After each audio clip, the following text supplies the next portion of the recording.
বিদ্যুৎ উন্নয়ন বোর্ড বিদ্যুৎ খাতে সংস্কারের মাধ্যমে বাংলাদেশের বছরে $120 কোটি বা 13,800 কোটি টাকা সাশ্রয় করতে পারে বলে জানিয়েছে institute for energy economics and financial analysis. বুধবার IEFA প্রকাশিত এক প্রতিবেদনে এই তথ্য উঠে এসেছে।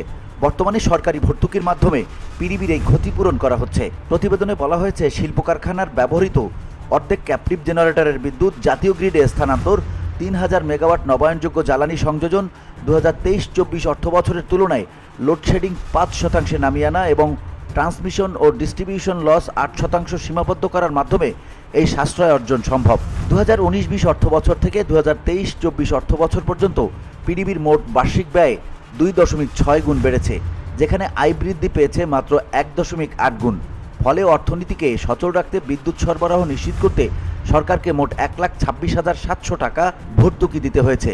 এরপরও পিডিবির 23,642 কোটি টাকা ক্ষতি হয়েছে। শুধু 2023-24 অর্থবছরেই পিডিবিকে 38,289 কোটি টাকা ভর্তুকি দিয়েছে সরকার। ভর্তুকির বোঝা কমাতে শিল্প কারখানাগুলোকে সম্পূর্ণরূপে জাতীয় গ্রিডের উপর নির্ভরশীল করার পরামর্শ দিয়েছে IEFA বাংলাদেশের জ্বালানি বিষয়ক প্রধান বিশ্লেষক শফিকুল আলম বলেন, 61.3% রিজার্ভ মার্জিন নিয়ে বাংলাদেশের বিদ্যুৎ খাতে অতিরিক্ত উৎপাদন সক্ষমতার মতো সমস্যা রয়েছে, যা পিডিবির ভর্তুকির বোঝা বাড়াচ্ছে।